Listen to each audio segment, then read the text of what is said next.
So make sure for this next part that you've downloaded the Lecture 8 new PowerPoint and the Lecture 8 Photoshop files. We will be using both of those for this next part.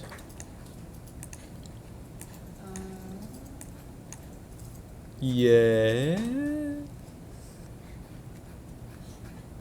Restarting and refreshing the page because the PowerPoint is, there we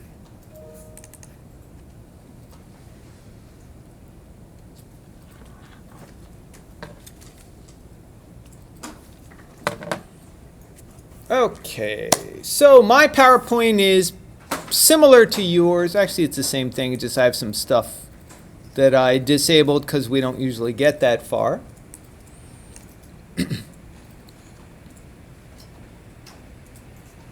All right, so this is a quick render of the default textures we give you guys for this scene. The scene should look hauntingly familiar, minus a few objects that aren't in there. So the wall, that's the raw file applied, the floor, raw file applied, and the alligator skin texture, raw file applied to the stools here. So you can see they all have seams. And the whole idea of making something seamless is we turn it from something like this to that. So we minimize seams, we minimize repeatability, we basically try to minimize as much as we can. On this scene, it's rearranged from the scene that we have. Because it's not the same scene. Oh, okay. This is based off of your scene, but we took liberties with this, just because it was a demo. So you do not have to use the textures I give you for, if you're doing the interior, you don't have to use these. You can do whatever you want. But we're giving you the option, you can use the wall at the very least, the floor if you want to, and you can use that if you want to also.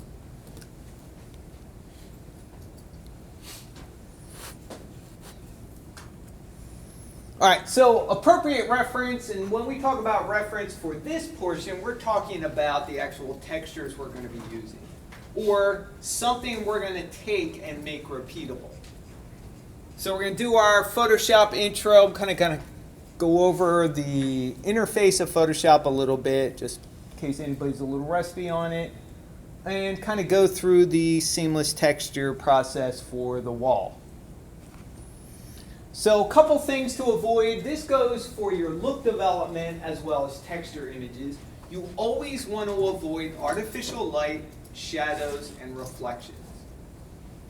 So for example, if you are doing photogrammetry work for a bakery that wants their stuff virtually online or to show up in a 3D app, and you get this from your client, you're going to be in Photoshop trying to get rid of all the highlights on it, because you don't want your CG item to have baked in lighting. Because, figure most of this stuff is going to be controlled by the user, especially if it's on a mobile device. So you want to get rid of, and if at all possible, have your client reshoot this or give you the object so you can shoot it and get rid of all the reflections. Shadows, that indicates time of day, it indicates light direction. You want to try to avoid that. And also, you want any reflectivity to be based on your environment. You don't want to have artificially baked in highlights or reflections from some other image. Also, remember that anything watermarked may be copyright protected. So you need to make sure that you can legally use it. All right, so we know how to make brushed metal. Don't get baked in lighting. While that may look good sitting by itself, it will not respond to light the same way that your objects will. So we can make our own brushed metal. We can make our own spec map if needed. We just don't want anything baked in. All right, so as far as Photoshop goes, Photoshop's interface has not really changed all that much since the very beginning, Photoshop 1, way back in the early 1990s. So the only real difference in Photoshop is many, many more tools, and also the switch from the interface having a white background to this kind of neutral gray, which everybody goes with now because it's easier on the eyes. So in Photoshop, tools have always been on the left side. Photoshop, I'm trying to think when they started using these additional tool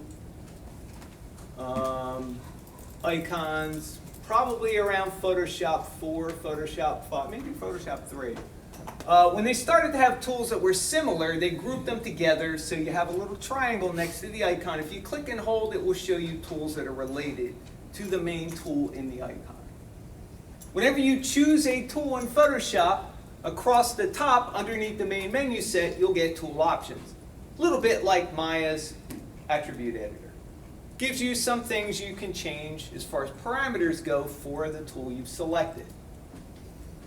All right, your main window area, this is where your image shows up. On the right side, usually bottom right of the interface, you will have layers, usually channels, and sometimes paths. Those three are usually in the default interface. Layers displays all the different layers that are possible in Photoshop. Before Photoshop, layering really was not a thing in image editing. In fact, there were very few image editing tools. Most of them were proprietary, and you really couldn't control things like you could with Photoshop. The whole idea of layering is what made Photoshop unique. Does anybody know who was the main developer in Photoshop? If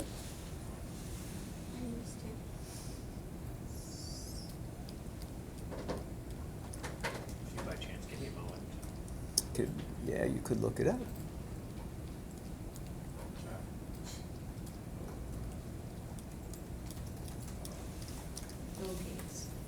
No. Good guess, though. You would think it would want to be one of the big players. Thomas and John Knoll. Yes, John Knoll. John Knoll works at Industrial Light Magic. So consequently, they had a need in Industrial Light Magic for image editing.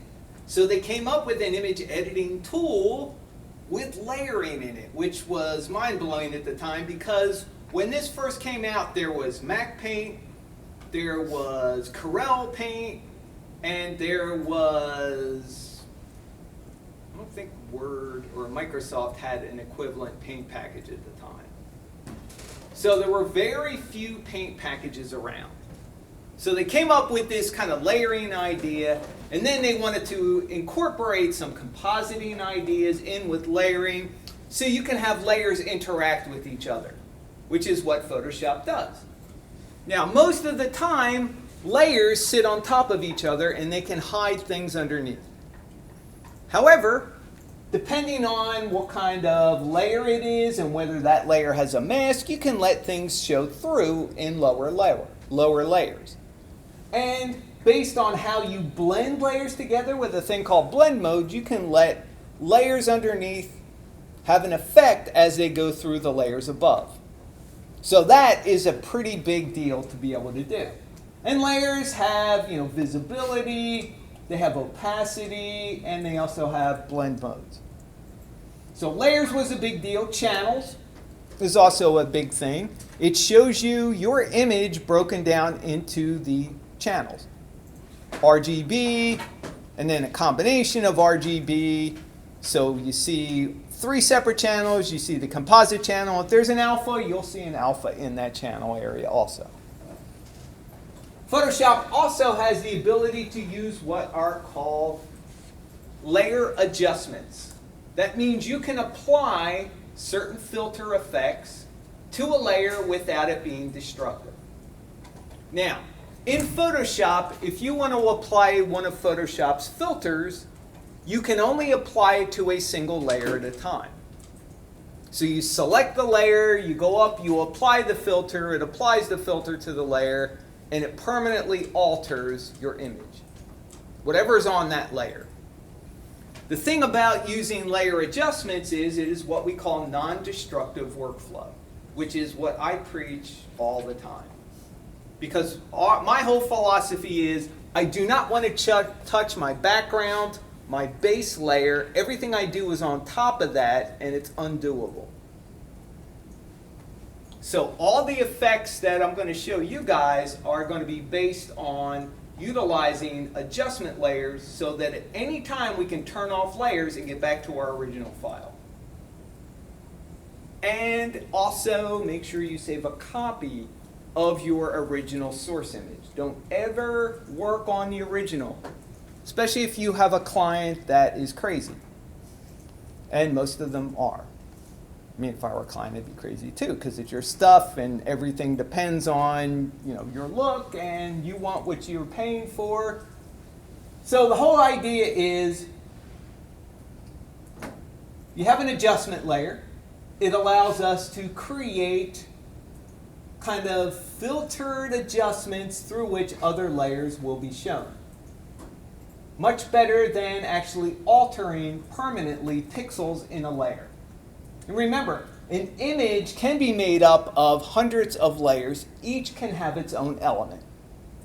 So for example, the headphones could be separate from the thermos, from the mug, from glasses case, from the vase. It can all be separate.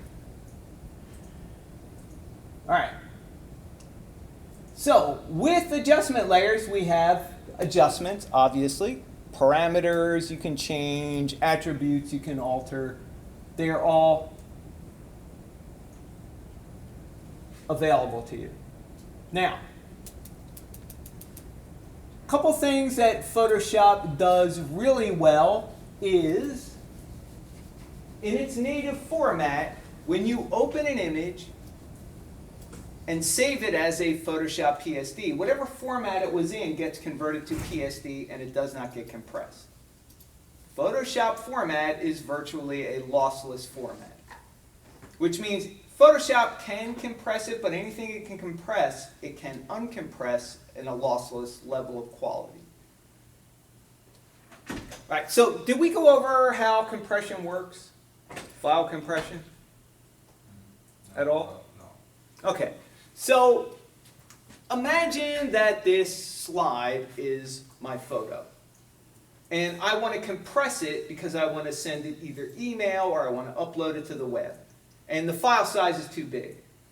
So if I compress it as a compression algorithm, I would look at it and go, okay, so this pixel that's gray here is similar to this pixel that's gray up here. So why don't I lump all these gray pixels together and I can discard them, and if I use 1 or 2 pixels here, I can propagate all the things I discarded with those pixels. So I can save myself some room. And I can go through and do that to the entire image. Anything that's sort of similar I can get rid of. Now, depending on the quality level that you have, the image format will throw out more information. So as you say, I want the highest level of compression, it throws out as much as it physically can without totally destroying the image. Now the problem with that is the more you throw out, the less it has to recreate when it expands. So when you throw information out, you've basically removed ones and zeros and information, making the file size smaller. So you save it, you send it, the next person opens it up, they look at it, and now when it opens up, it has to rebuild all those thrown out pixels. So it uses what it can from the image that it saved. But the problem is, some of these areas here where they're kind of white and light beige, they may get averaged. And then you start to wind up with kind of blocky, chunky, noisy looking areas because it's replacing pixels that had a lot more value and hue close to each other with ones that don't. So what happens is when you compress something, close it, send it somewhere, the next person opens it up, they work on it, they compress it again, they close it. Every time you compress it and close it, you are discarding information. So when you've done that 10 times, you've degraded the image 50%.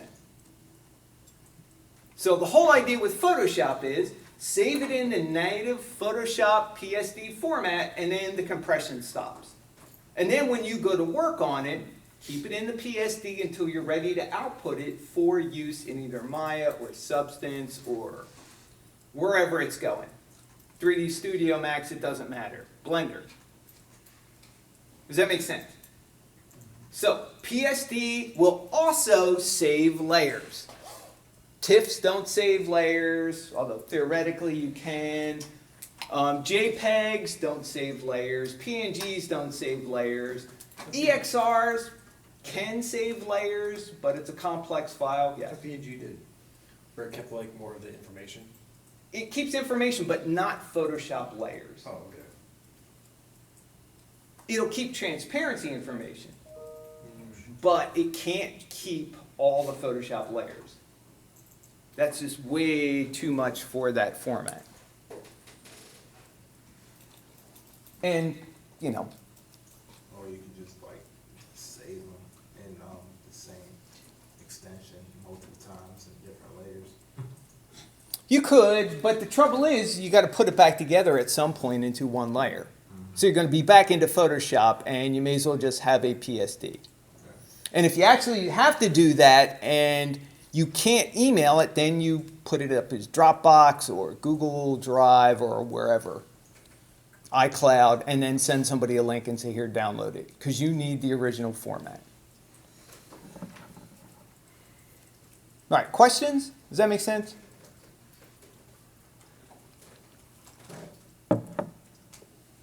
Okay. All right, now, when you start to think about making something tileable or repeatable, you have to ask yourself, does it need to tile or repeat in two directions? So for example, if you have a sci-fi wall, you might be able to get away with it tiling in a single direction. You, for example, maybe side to side. You have a floor. Chances are it's probably, since it is a floor, it's probably going to tile in both directions. If it's unclear from the client how they want it tiled, always assume it needs to be tiled both directions. Because if you only need it to repeat in one direction, it will repeat perfectly well. And if they come running in at the last minute and go, oh no, it's got to repeat in both directions, which always happens, then you have to go back and fix it if you didn't make it repeat. But tiling in both directions is fairly safe. Most of the time. All right, so there are several tools we're going to be using. We're going to be using the crop tool in Photoshop, and we are going to be using the crop tool and keep it in a square aspect ratio. Square aspect ratio means it should have the same number of pixels in height as in width. And when you go to tile something or make it repeatable, remember power of 2. Power of 2 works really well for computers, works really well for graphics. 16 by 16, 32 by 32, 64 by 64, 128 by 128. Computers like square. Now, the good news is you don't necessarily have to make it 256 by 256 or 512 by 512. It could be 720 by 720. It could be 394 by 394. As long as it's square, when you go to repeat it, it should repeat perfectly well. And that's one of the keys to making something repeatable, is making it square. So we crop it square, and we use what's called the clone stamp tool to basically sample pixels from one area of our image and clone them or stamp them onto another area. Now we do this in layers. And fortunately, the clone stamp tool has a feature called current and below, which means you can sample from a current layer you're on, but stamp it on a layer below, or vice versa. You can sample from a layer below and stamp on the current layer. All right? It's smart enough to know which one you want to do, Because if you sample an area and there's no information here, it's going to the next layer. And it's going to go, oh, you want this. And then when you go to stamp it, it'll go, well, I'm going to put it on the current layer since I had to go a layer below. Now, the reason we do that is because at any time, we can turn that layer off and not have altered the original pixels, and we can fix whatever issue was there.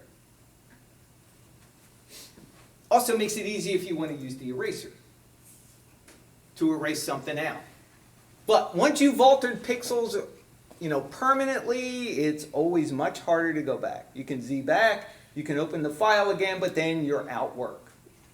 Whereas if you do things non-destructive in layers, it works out much better. So the way the clone stamp works is it basically has two modes. One is sample or clone, which you hold the Option key down, and you usually have a little brush icon, it's usually a little circle, and it gives you a little preview inside of what your area is. And when you hold the Option key down, it turns into a little crosshairs, which means it is now in sample mode. So to clone an area, if I want to get rid of this area in the lower right corner with all this paper. Oh, and by the way, this is room 127 before they redid the carpet. Nice and brown. Yeah.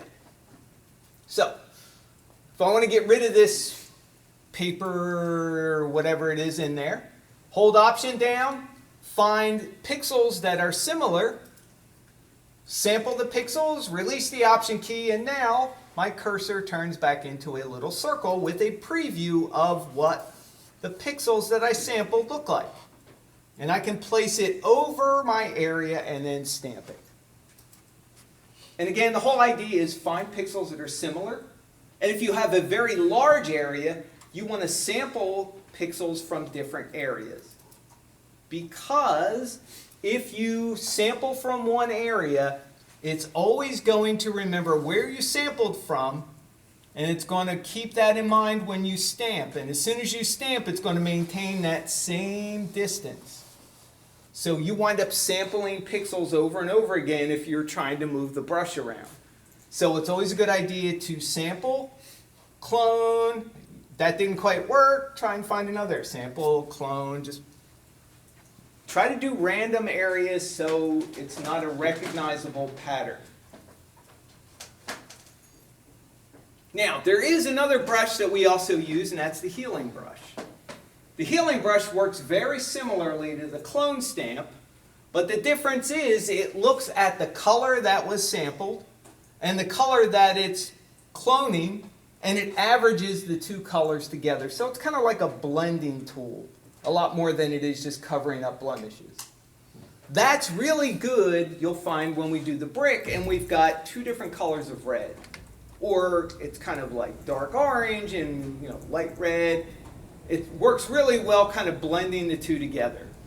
Whereas if you've got an outright scene and the colors are relatively the same, you can use just a straight clone to cover it up.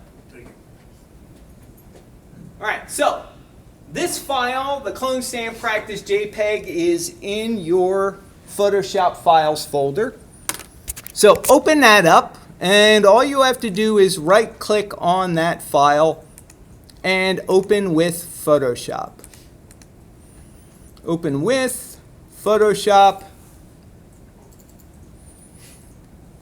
And we're just going to practice because I want to go over some of the settings that you're going to need to look out for in Photoshop with this. All right, so as I expected, Photoshop thinks I have more screen space than I actually do. Holy crap. Thanks. Yeah, exactly. Thanks, Photoshop. All right. And of course, I can't even find the bottom of it, so let's do this. Okay. Okay. All right, so a couple navigational things in Photoshop which you may or may not be aware of. If you use the Command plus and minus keys, you can zoom in and out at predefined stops. And you can go down to teeny tiny microscopic level or Command plus, zoom in to pixel level. There you go. Now, if your image takes up more area than you have screen space for, like I do, if you hold the space bar down in Photoshop, that gives you the hand tool and you can pan around, which is always fun. And you can throw it too. Whee! It's kind of like playing old school Pong. It's like boing, boing. Although I have made Photoshop angry doing this a couple times. And it has crashed. Oh, one other thing. Photoshop and Maya. Who wins? Smackdown. Photoshop wins, yes. So, if you are running both of them, like, oh my God, like I am, yeah, quit out. Don't look back. Hold your breath. Yep, I'm getting rid of all the stuff I don't need. Okay, there we go. All right. So, to work with the clone stamp tool, make sure you are in layers and not channels. And the first thing you want to do whenever you start clone stamping out imperfections or cleaning up an image, the techniques we're going to use here work really well for photo touch-up also. You can get rid of red eye this way, although Photoshop does have a red eye filter you can use, which works pretty well. This is really good if you've got old family photos that have been creased or have marks or scratches in them. Scan them in. You can kind of clean them up in Photoshop by using the clone stamp tool, the healing brush, a couple of combinations of that. It's always good stuff to do. It's good practice too. And you become a hero in the family. You're such a nice person. Okay. All right, so first thing we want to do is we start with a new layer. New blank layer, and that is the upturned page icon in the bottom right next to the trash can. Create new layer. Now, technically, you don't have to name layers, although for the love of all that's good, name your layers. Because I work for a book publisher once in a while, and I get Photoshop files from different artists to put together. And I had one that had 300 layers on it, and not one of them was named. That's like a badge. I'd be like, fix this. I would too, except that Good money. the publisher, I was getting paid by the hour, and the publisher had also said, oh yeah, everything's great, and consequently shut the door on going, oh, this is crap. So, lesson learned. I named it for myself, but I didn't send that back to them. I sent them back their file unnamed. I just did the work on it. Okay, so, because I'm mean. All right, so let's go. The reason we have a blank layer is because this is where we're cloning onto, and then if we don't like what we did, we can get rid of that layer or just erase the parts we don't like. All right, so the clone stamp tool looks like a bureaucrat's rubber stamper. And if you left click and hold, you'll see clone stamp, pattern stamp. We want clone stamp. All right, so when you select the clone stamp tool, you have some options going across the top. Let's start on the right side. Sort of right center, 2/3, 3/4 of the way over, it says sample. Right here. Your default will be current layer. You want to change it to current and below. That means it will sample on the layer below and stamp to the current layer. If you forget to do that, all the magic is gone. Current and below. All right, so keep the pixels aligned. You don't want them floating anywhere. Flow and opacity should all be 100%. We're not trying to feather line weights or blend stuff. The mode should be normal, which means our cloned object should stamp on top and cover it up. We don't want any kind of special effect. And last but not least, we've got the brush type. The circular brush is fine. Size can be determined by using what shortcut keys? The brackets. Yep, left and right brackets. So for example, let me close that. Left and right brackets will make my brush bigger or smaller. Very, very handy to have. All right, so back under the brush. The last thing you need to do is change the hardness level to 100%. We don't want feathered edges. If you have blurry edge pixels, it immediately says something was altered here. So we don't want to feather anything together. All right, so just to recap, clone stamp tool, brush hardness should be 100%. Brush size, you can alter left and right brackets. Mode should be normal. Opacity, flow should be 100%. Pixels should be aligned. The little align checkbox should be on. And sample, current, and below. So now, let's go over, and I'm going to zoom in on one of these upper areas right here. That's a little too far. So what I want to do, first off, I don't need a brush that big to clone those tiny pixels. So I'm going to shrink it a little. And I want to find pixels that are similar. So I want to avoid going too far to the left because this was shot with flash. So I got kind of this vignette thing going on where the outside edges are darker and it's a little brighter in the middle. I want to try and keep the same level of darkness. So I'm going to try one brush length above it. Hold the Option key down and my little circle turns into a bullseye, a target. That means I am sampling.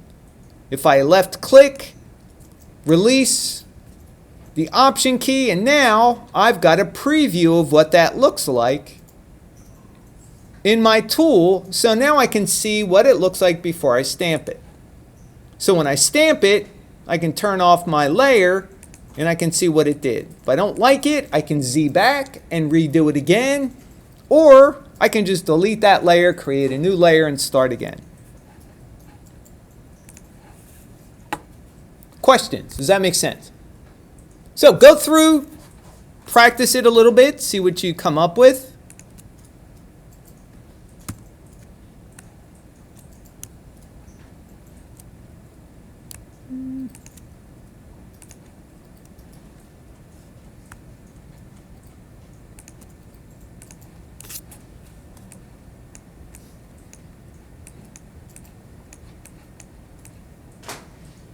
Some areas up here in the upper left also you can play around with. Also, this little looks like a pile, tear, or fray down here. As long as you sample this line, you can probably continue that going down here. Maybe cover those pixels up a little bit better.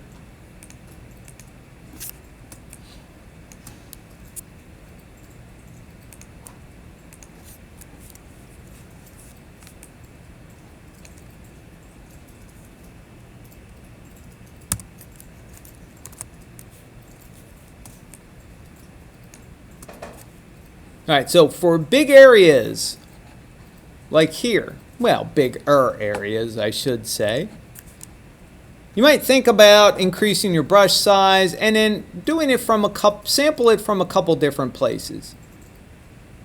That way you're not grabbing the exact same pixels all over the place. And notice there's kind of the faintest, like a little bit of an orange kind of line going down. You want to make sure you pick up stuff like that.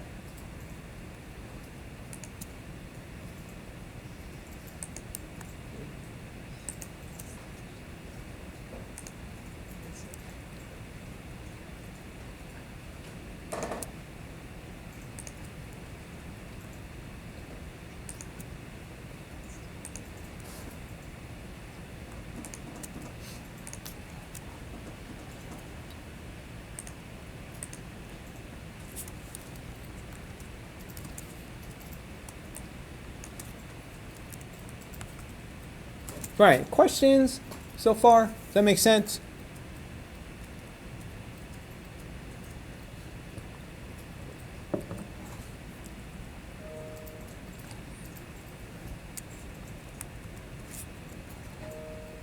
All right, like I said, it's always a good idea. I'm just going to rename this clone layer that way. Oh, good news about Photoshop, in case you hadn't realized it, Photoshop doesn't care if you have spaces and names. Photoshop doesn't care if you have special characters. Unlike other applications and programs which we won't name right now that have real problem with it. Yeah. But you take those things into other programs, so you should care. Well, here's the thing. Very few other apps can actually read a Photoshop file completely with all its layers. So if you some compositing programs can read Photoshop. So yes, for that you have to be careful. But if you are taking this, and most of the time we flatten out the layers and we output it so it's a single file, nobody cares because all that stuff is lost. Oh, yeah. So just keep all your layering PG, family friendly. There's another reminder. Yes, people do name Photoshop layers based on the level of irritation that they're experiencing at the time. Yes. Something about people's parents and mothers and, you know, different levels of colorful metaphors. All right, so bigger areas here. This might be a chance to demo out the healing brush so you guys can see kind of what the healing brush does. So healing brush in my tool palette is up 2 tools, and it's a picture of a band-aid basically. So if I left click and hold, I've got spot healing, healing brush, patch tool, content aware, red eye tool. Healing brush is what we want. Healing brush you have to set up exactly the same way as the clone stamp, which means on the right side, sample, current, and below. Use legacy, aligned, and don't need those for this. Notice we don't have flow, we don't have opacity. You want the mode to be normal, and you want to make sure your brush hardness is 100%. But sample, current, and below is the most important part. Now, if I want to cover up this excess cover, but I don't want to cover it up and just put pixels on top of it, I want to kind of make it look like it was bled into the carpet or aged into the carpet. That's kind of what the healing brush looks a little bit like. So, for example, hold down Option key, you get that same little target icon. That means you are sampling. So let's go over here, sample that. Now notice my preview is exactly the same. And normally what I would do is just left click with the clone stamp. So if I do that with this, notice that it took the color from the brassy access plate, the carpet, kind of blended it together with carpet pixels underneath. Like I said, that kind of averaging or interpolation between the two sample and target area is a good thing when you're trying to blend stuff together.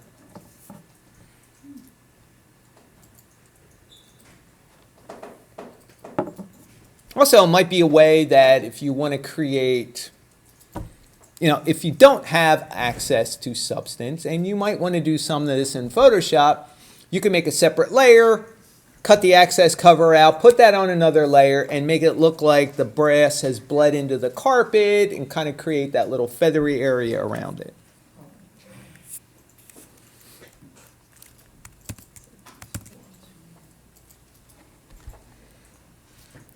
All right, questions? Does that make sense?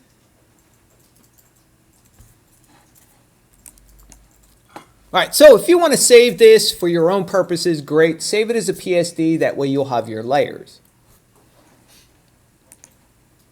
So I always, if I want to save this out, I'll save it. Make sure the format is PSD. Give it a name. You can keep it the same name if you want because it has PSD. So technically it is different from the JPEG.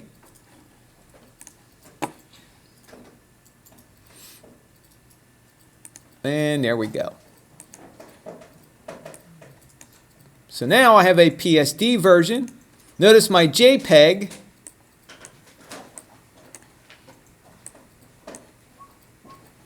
How big was that JPEG? So my JPEG was 1 megabyte and my Photoshop is 4.3. So there's your Photoshop overhead, not compressing the JPEG and also keeping all the layers. So yes, your file sizes will be much bigger when you save your stuff out as Photoshop, but they're not compressed and they'll have layers. All right, questions before I move on? Let's talk about the workflow for the brick wall. So the brick wall we got from basictextures.com. If you go there now, you will probably see some angry German writing about how the website doesn't exist anymore. It was a really good source for free textures. They were free, you could use them non-commercially, which meant as a student you can use them as long as you give credit to where you get them from. They don't care. If you start making money with them, then they have a problem. But most, texture websites will let you know up front what you have to do. All right, so this was free. We got it. They also had a bunch of other decent textures. This was one of the better ones, but this served our purpose for this. Anytime you guys are looking for textures and you find something, even if it's not anything you can use immediately, grab it, because when you go back, it may not be there. Because Google changes its search parameters every time you refresh the page.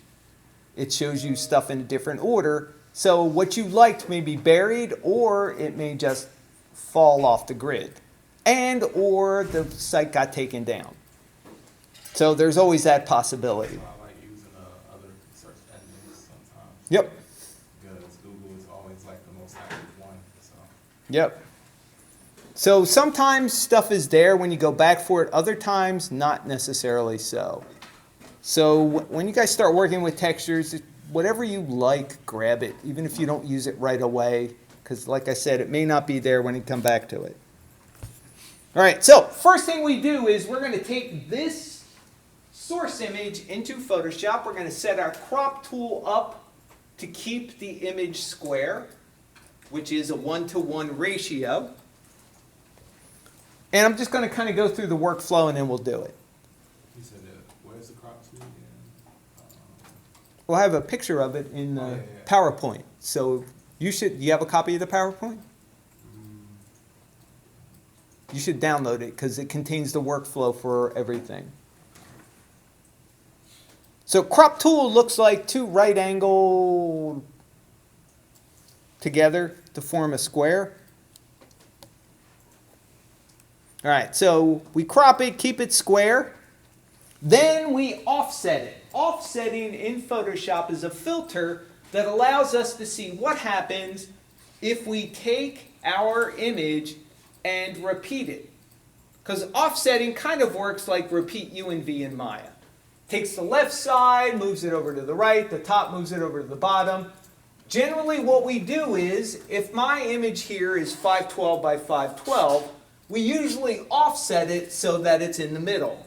Which means we put the seams in the middle of the image. So if my image cropped is 512 by 512, I'll offset it 256.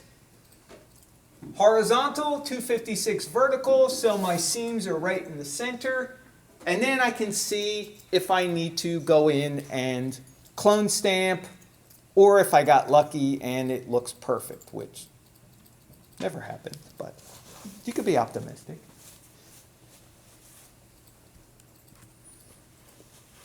So generally with the brick wall, if you get yours with minimal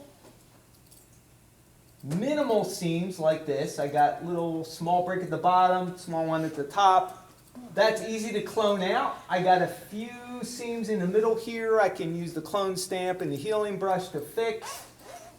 If you do that, that's minimal work. That's really what you want to do. When you're making something repeatable, spend time cropping it. Try cropping it in different places if it doesn't work the first time. See if you can get a better version of it. Because you want to spend less time painting out seams and more time making textures.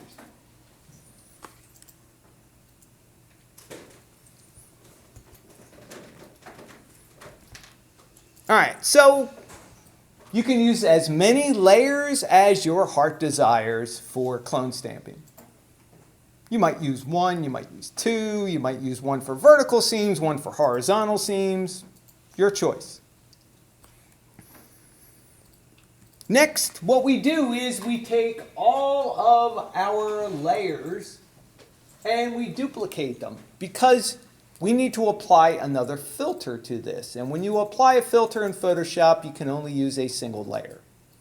So we take all the layers we worked on, we duplicate them, and we merge them into one working layer.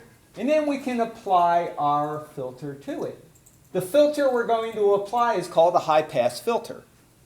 High-pass filter basically allows us to add a little contrast and sharpening to the image. Basically, try to get rid of some of the blurriness that you get with a JPEG. This is a good technique you can use on a lot of images straight off the internet.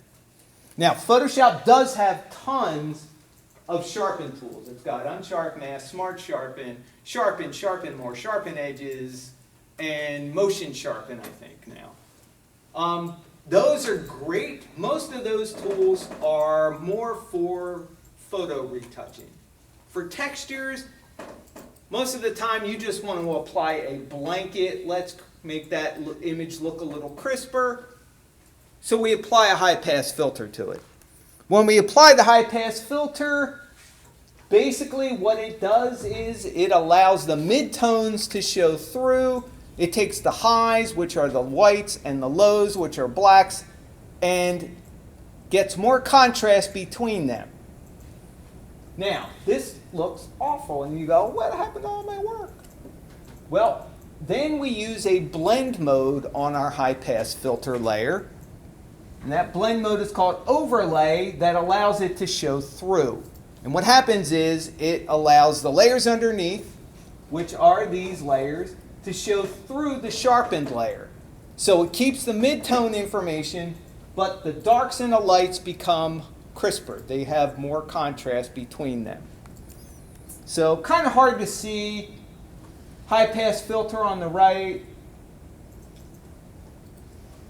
High-pass filter on the left with opacity changed.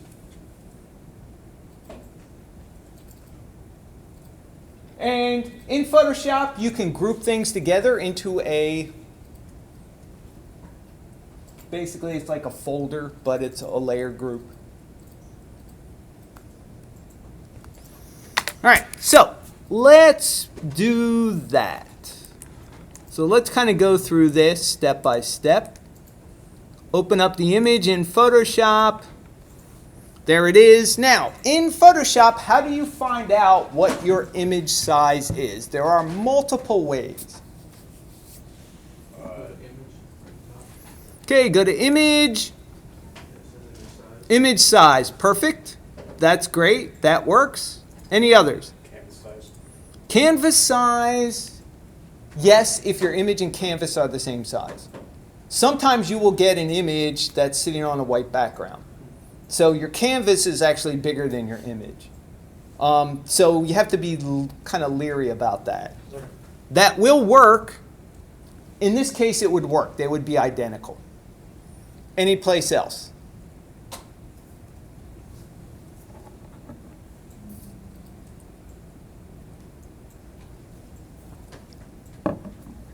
Bottom left,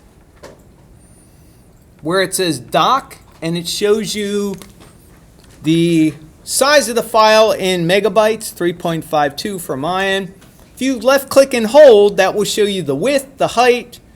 In pixels, inches, it'll show you the channels and the resolution. So it's kind of a quick way without actually opening any windows up. And I'm lazy and I like that, so that's what I use.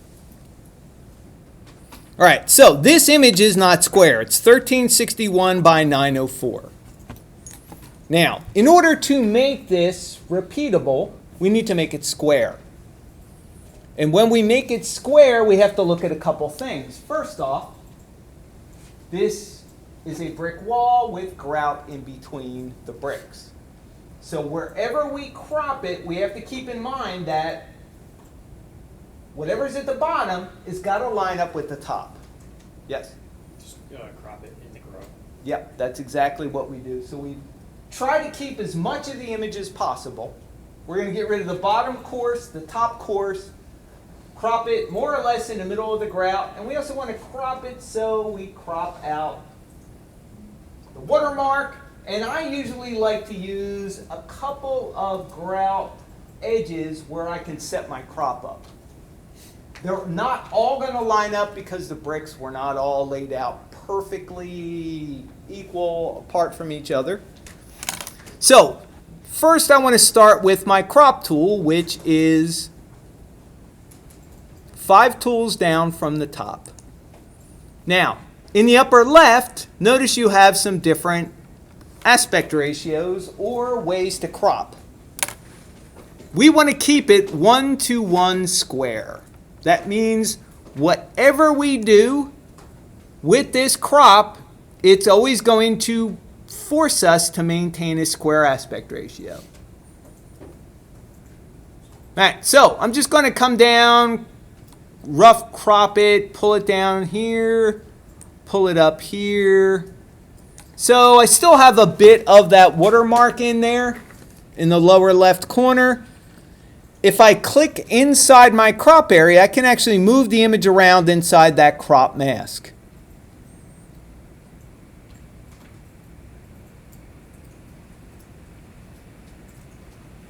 Now, nice thing about the crop tool is before you commit to it, you can zoom in and you can see.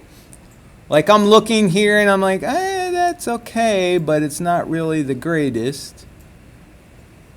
So, and I noticed that my bricks also were not laid out perfectly flat, so some bricks are slightly tilted. So then I'm going to come down here, take a look.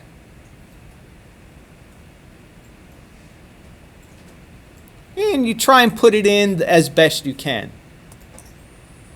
So now side to side, I'm just going to try and move my grout, or try to move my left edge so it's in between one of the smaller bricks.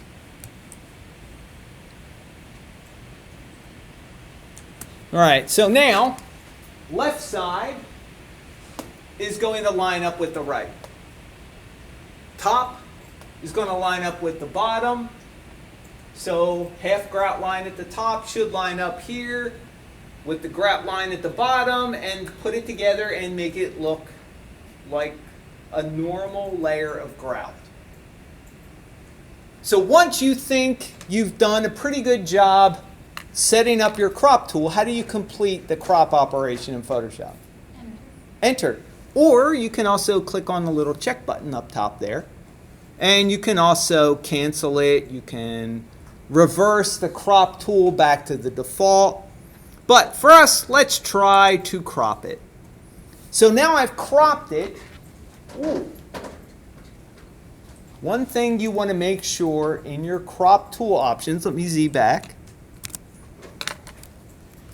In your crop tool options, make sure in the middle you have delete cropped pixels turned on. If you forget that, it will look like you crop it, but when we offset it, those pixels mysteriously come back and haunt us, like student loans. So, I'm just going to set my crop up again. And don't be afraid of doing it more than once. In fact, usually the first time you do it, you may not get it perfect. Just keep practicing, because the more you do it, the better you get. All right, so up top here, down below.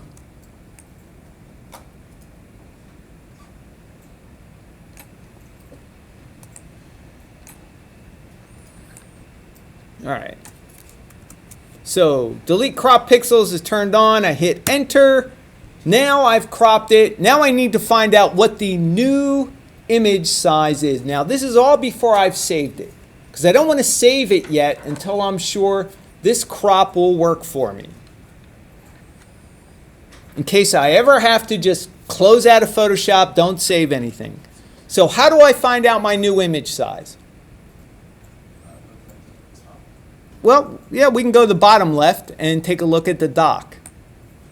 So now you'll notice that my width is 790 by 790. Yours might be a couple pixels off. That doesn't matter. Also, every once in a while, Photoshop will go 790 by 791. If you're 1 pixel off, don't worry about it. It's still square in Photoshop's eyes. Now, what I want to do is 790. I need to offset this half. So I can't think off the top of my head what half of 790 is. So I open up my calendar, or not calendar. Yeah, I open up my calendar and go home. Now, open up my calculator and I do 790 divided by 2. So my crop area is going to be 395. Yours might be different. Yours has to be half of what your image is cropped to. The reason this is important is because this is what we offset our image to find out where the seams are. Does that make sense? So, we need to find out half the size of our new cropped image because we offset halfway. That means we move this seam to the middle and we move the top to the middle also. This way we can see where the seams are and we repair them here. Okay. And we don't ever have to check it again because the center of our image is perfect. We're just moving this off to the edge so we can see where the two butt up against each other. All right. So half keeps it square. All right, so all of this can be done up in the filter, other, offset. Anytime in Photoshop you have 3 dots after a menu command, that means you will get some kind of dialogue with user interface. If you have no ellipse, that means it will apply the command without any further input from you. So, my offset was 395, so let's take horizontal, 395 vertical. Make sure preview is turned on and make sure wrap around is checked. That way it will behave like Maya.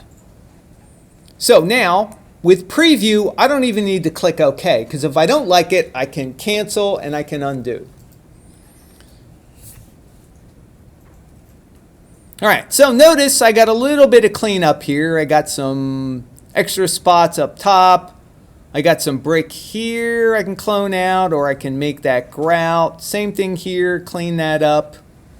Clean this area up. Whatever I do to the bottom, I have to do the same thing to the top, because top is going to line up with the bottom. Now, what I was really worried about was my grout in the middle, but that seems to be acceptable because this one brick is tilted and it's not perfectly flat. So, right now, this is an acceptable level of repair. So I'm going to click OK. Now at this point, before I do any further work, I'm going to save as and make it a PSD. Because now I'm going to start to add layers, and now I need all those layers when I work. So save as, whatever you want to call it, as long as it's family friendly. Photoshop format, 1908. PSD, I'm going to save it back into my Photoshop files, and there we go.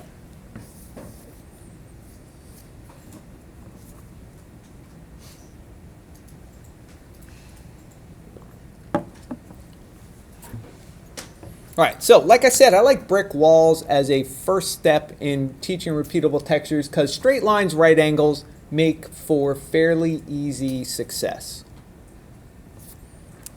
Now, you're going to attack this just like you would the carpet. What you want to do is create a new layer. And I'm going to rename that clone layer. I'm going to select my clone stamp tool, zoom in to my work area, which I'm going to start with the top and the bottom. And what I want to do is clone the rest of this brick back in. Because if I clone out the brick here, I'm going to have a super wide grout area. It's going to look ridiculous. So, clone stamp tool, if I hold down Option, I'm in sample mode. And what I want to do is just bring this over and stamp it. So, I'm going to bring over some other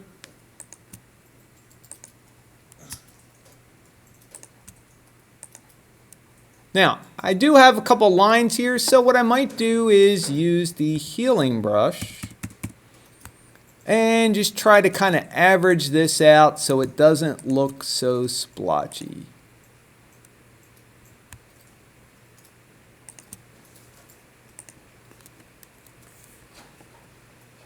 So there's my before and there's after. Now I want to do the same thing to the bottom before I forget. So I have to clone in the rest of the brick from the right side to the left. And maybe make that just a little bit bigger.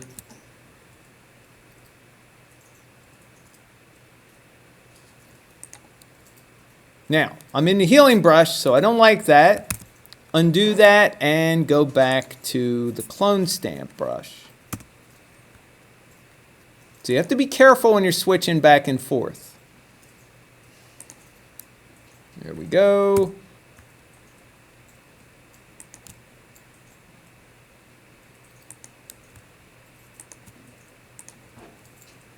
And I can switch back to the healing brush if I want to, if I want to clean up some of this.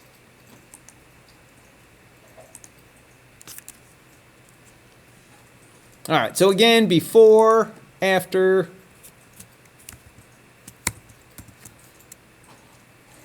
All right, so I got the top fixed, the bottom fixed. Now I want to go up and fix the center bricks. And also, for these areas that have a line with kind of color difference, I want to use the healing brush to kind of just average that in there. So for here, I'm going to go back to clone stamp.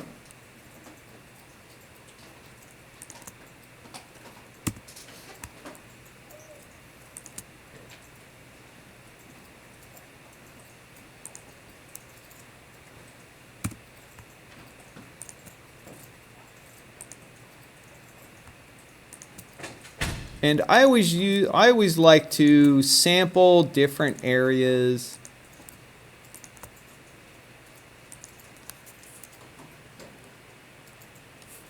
And don't forget to save once in a while. Anybody have any questions?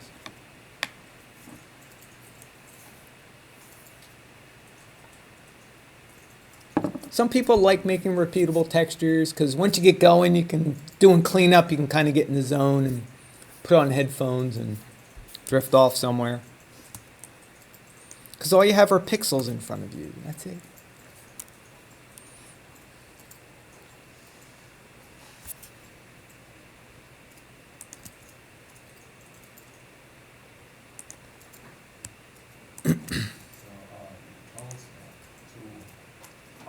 Yes, sir. With the clone stamp tool, are you showing like the area that you're clicking the cursor on, or is it because when I click on like You have to sample from one area and click on the other. So you have to hold down the Option key to get into sample mode. You see how my cursor changes? yeah. So now I want to clone this area up here. So I'm going to find an area over here that I can use, like this area. So I'm holding Option, I click, I release, then I come over here and I'm going to stamp it. And then I might come back and sample another area just so I don't have the same pixels. Now when I get to the corner, I might take one of these top parts and just try and fill it in here like that. So that's what I had before, and then after I clone stamped, I just kind of cloned in the rest of the brick. And I always try to use the same brick because the color is going to be sort of the same. And I just change different spots so it doesn't look like I'm using the same pixels over and over. Make sense? Now, some of these areas here could be a combination of clone stamp, like this edge right here. So I might take this piece, kind of bring it over. And then I've got a visible line. I might take the healing brush and go, all right, well, let's try healing that and that and that. So now I got rid of that hard edge. Now, if I don't like what I have here, I can always kind of undo the last couple operations. For this, where I've got two variations in color, that's definitely going to be healing brush, because I want to average those colors together.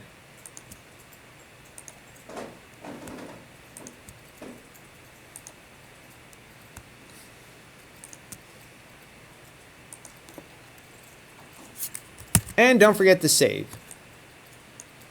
Save, save, save, save, save. Can you save too many times? Probably not.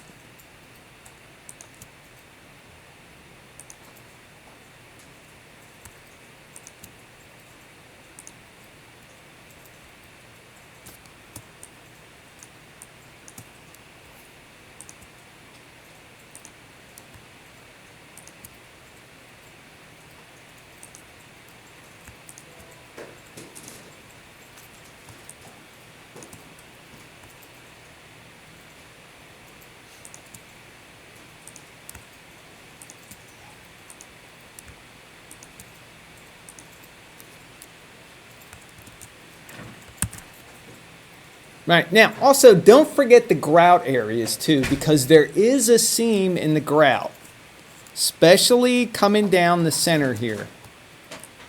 So I got a little seam right here. Let me fix that real quick.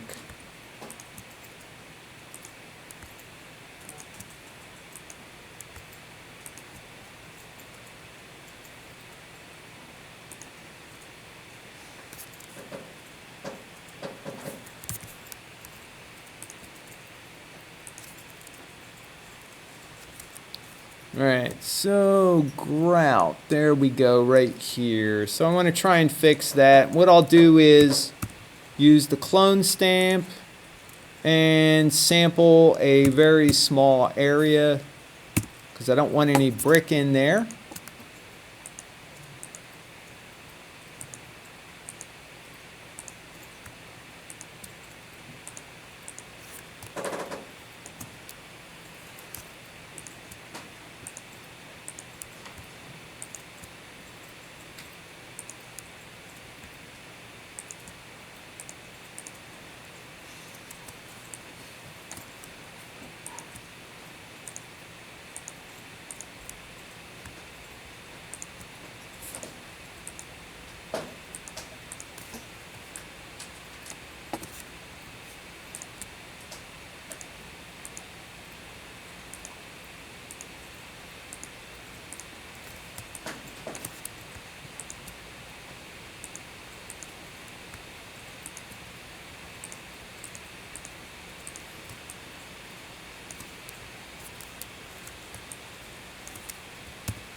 Okay, so before and after.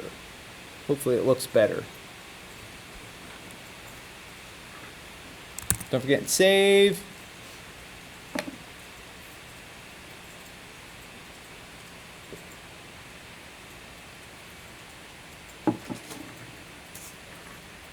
Alright, questions so far? Makes sense? The workflow kind of makes sense?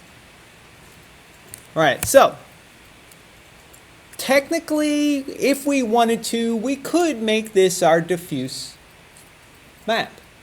But I want to kind of sharpen up these pixels a little bit. They are a little soft looking. I like a little more contrast in my images. Kind of makes it pop more in CG. Sharpen tool is good. Like I said, that's mostly for photo touching.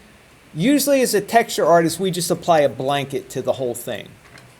The trouble with the sharpen tool is it sharpens not only the midtones, but also the highs or the brights and the darks and the whites. And what we want to do is keep our midtone information, just sharpen darks and lights, which is why we use high pass. So, to use high pass, we need to have a single layer for Photoshop. So what we do is we select our background layer and shift select the clone layer. If you had more than one clone layer, select that also. And you right click and you duplicate layers. Now when you duplicate layers, you'll get a duplicate layer dialog. Just click OK. Your duplicated layers should be selected and have the word copy after them. Now, they're both selected. What I want to do is right click and I want to merge the layers. So now, basically I took my background, my clone stamp, merged it into one layer, and I can use that as my high pass filter layer. So I'm going to rename my new layer high pass filter so I know exactly what it is. If you have to pass this off to somebody, they'll go, oh, use the high pass filter. Clever. So, we select the new high pass filter layer. All filters can be found in the filter menu. Very clever of Photoshop to put them there. Hide them in plain sight. Nobody would ever suspect. Filter, other, high pass. And again, we get an ellipse, which means we get a dialog box. Click on that. The default, I think, is 0.1 or is it 1 for you guys? The high pass radius. 10? 10 pixels. 10 pixels, way too many pixels. That's the radius of pixels it's going to apply this to. We generally keep it somewhere between 1 and 2. I usually keep it at 1.5. Because it gives me a sharpen for the lights and darks, keeps the radius roughly around a pixel, and is fairly non-intrusive. All right, so it looks all gray. It looks kind of nasty. You just click OK. Now the real magic comes when we allow a blend mode to have this layer filter the layers below it. And that blend mode can be found under the normal drop-down in your layers. So every single layer has an opacity, it has normal blend mode, it's got a fill. So we want to set the normal to overlay. Now the nice thing about the new version of Photoshop is, look, as you change, you can see exactly what the blend modes are doing.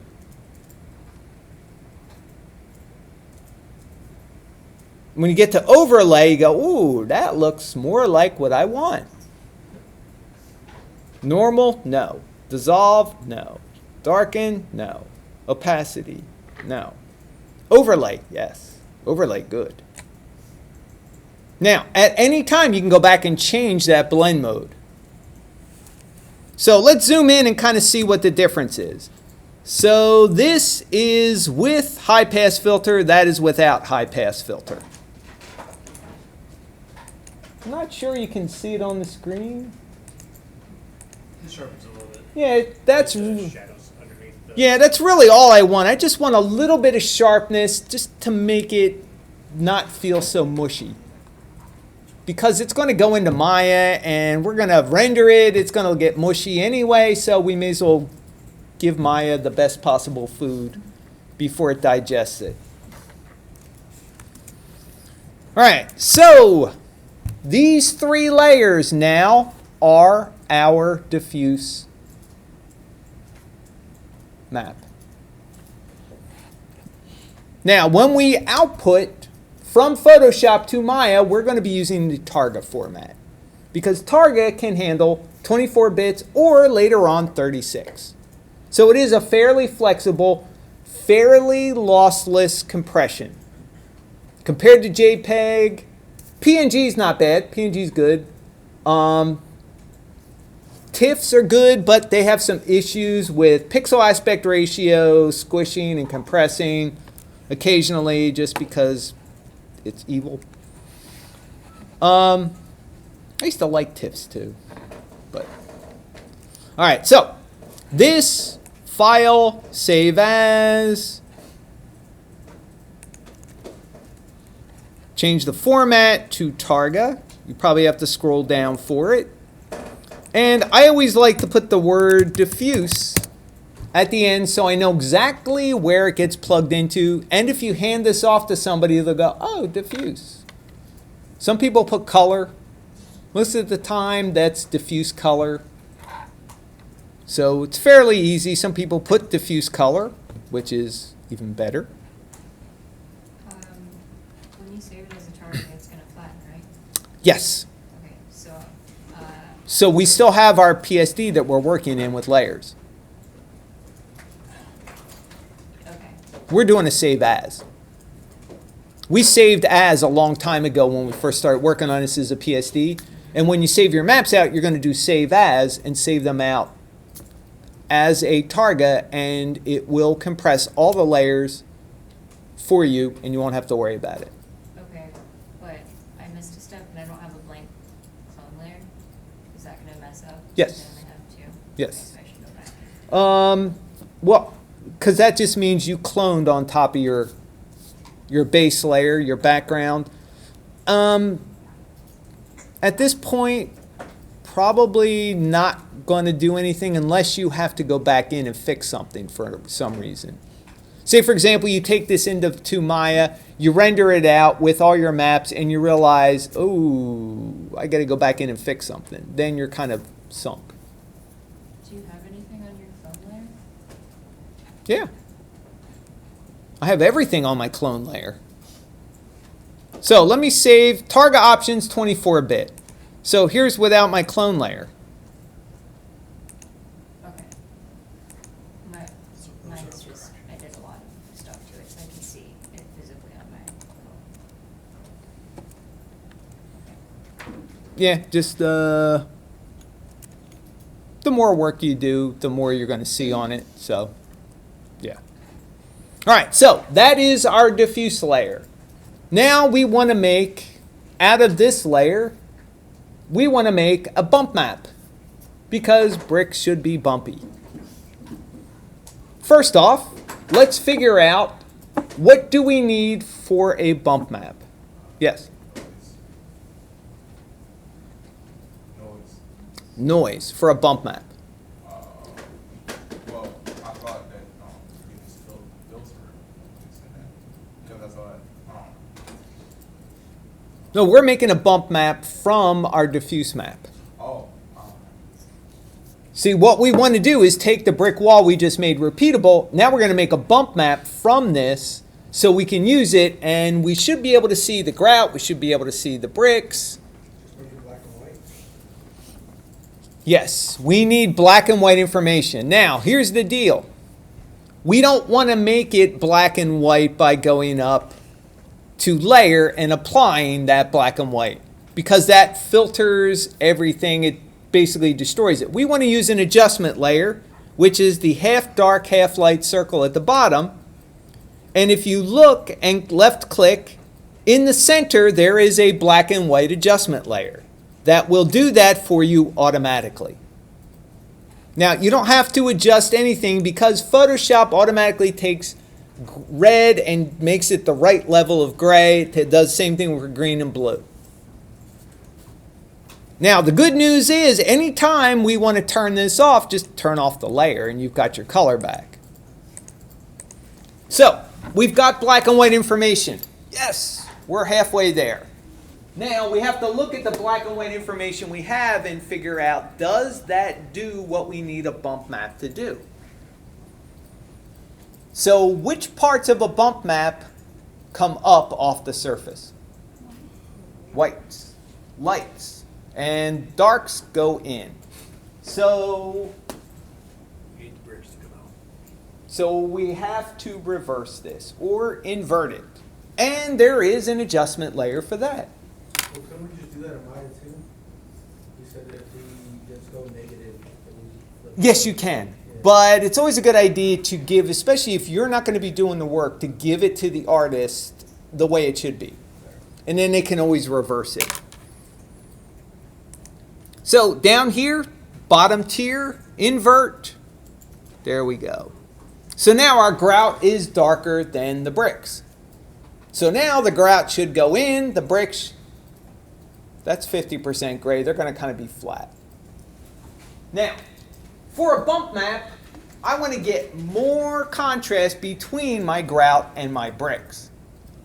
And to do that, I normally apply one of Photoshop's, basically, they're all sort of contrast and brightness, different ways to control it. They're all tonal. So contrast, brightness, levels, curve, exposure, they all pretty much do the same thing. I happen to like levels because it gives me a histogram. Histogram is a little graph of what and where the information is. So this histogram is this image. Notice the right side, that little white triangle, there is no information there. That means we have no pure whites in here.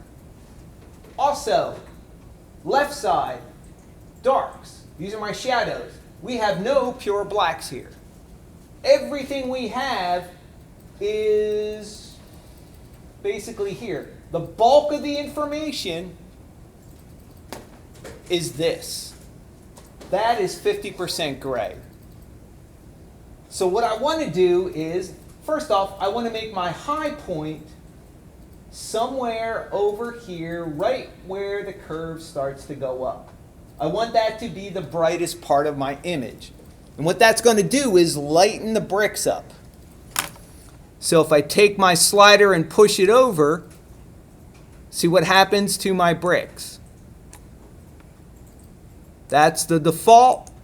That's what I've turned it to. Now I also want to get my grout to be a little darker. So I take the left side and start pushing that over here. Now it's starting to make my grout darker. So now I've made my bricks lighter, my grout darker. I got a little more contrast in there. Now, I can even push this further and go, okay, do I want more gray? I can take my midtones. Do I want to make it darker? I can drag it towards the white. Now I've made very little white area. Or do I want to drag this down here and lighten my bricks up more? Or do I want to do a combination of the two? So darken that, lighten that, kind of push this over. So now my bricks are lighter, my grout's a little darker. There's my default. And that's using, just taking my brights, pushing it over to the left, taking the blacks, making the grout the darkest part, and then taking my midtones and kind of pushing it, opening up more space between the midtones and the whites. That's my brick. So now my bricks are a lot lighter, so they're going to come out a little more than they would have before.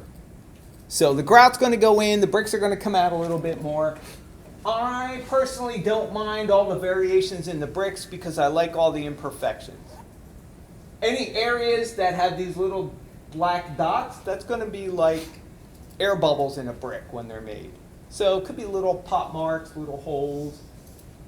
All this stuff, I know some people like to have pure brick on there, but I like the imperfections of it.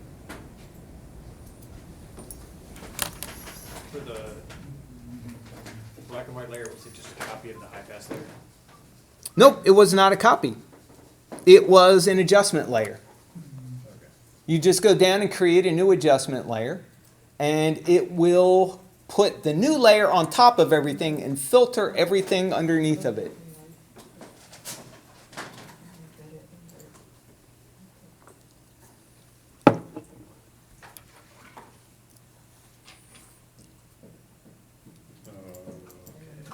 You got it now? Alright.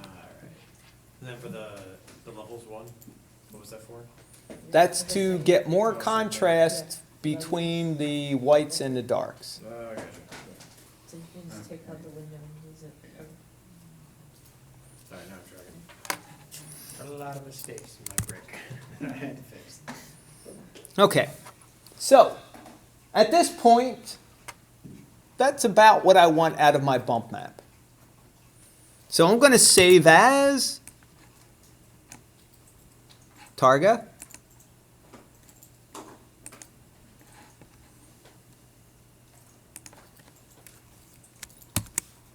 And put bump here. Click save. 24-bit. That's always what we use for Targa. So now I've got two separate maps.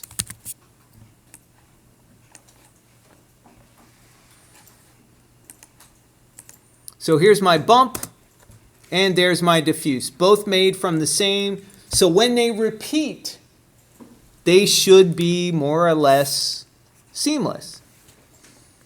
So we're kind of running out of time. Let me just throw in the diffuse and show you guys what that looks like. I'm just going to throw it into the scene I used earlier, the helix and the sphere.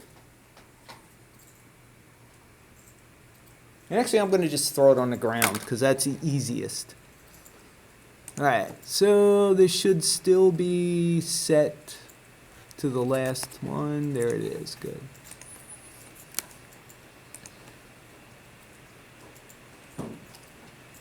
Okay, so I'm just going to assign this to my ground plane. So there's my Pixar surface. My brick. Now what I want to do is, anytime you're going to use these files, I'm going to copy them and drop them into my project folder. Remember, they have to be in source images. So here's Lecture 6 source images. Let's just drop that in. There's my new files in there along with 50,000 others. And this is going to go into diffuse color. So I want 2D file. And here is my brand 1908 diffuse map. So if I hit 6 on the keyboard, there it is. Now, if I want to make the bricks smaller, what do? They're too big. They look like cinder blocks. Easy change entirely.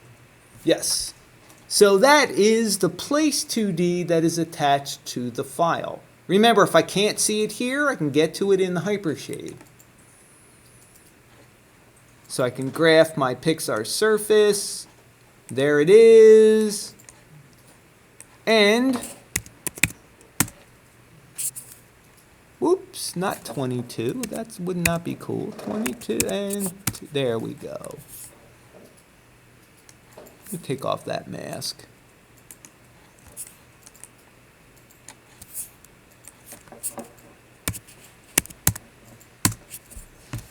So, minimal, noticeable repeating. Does that make sense? So, like I said, if you want to use this for the interior, for the wall behind the sofa, or you want to use it and try and use it in place of the concrete, you would probably use just the bump map for the concrete, because if you go to the Zen Garden, our bricks are painted gray. So for the bump map, you would apply the bump map, and then you would need to make sure your bump map repeats in U and V exactly the same. And Yep, Mike's here. So normally, well, what I'll do is on Tuesday, when we come in and we start working on a couple more advanced things, I'm going to show you guys how to link up one place 2D to drive the bump map and the diffuse map at the same time. So you don't have to take time going back and forth and changing a repeat U and V to match. It will automatically match. Okay, that's just, no, wait. It's something you have to do in Hypershade, and it's Just drag out. yeah, but it's not Bring back in the phone. it's not that easy. Okay. It requires middle mouse dragging and dropping and all kinds of stuff. So Okay. I'd rather have you guys just digest this. Find a texture for, if you're doing the exterior, find at least a wood texture for the table and or the cutting board. If you're doing the interior, find at least a texture for the coffee table or the floor, so Tony can kind of go over Substance Painter with you guys and adding wear and tear. All right, any other questions? All right, I will see you guys in lab at 4 o'clock.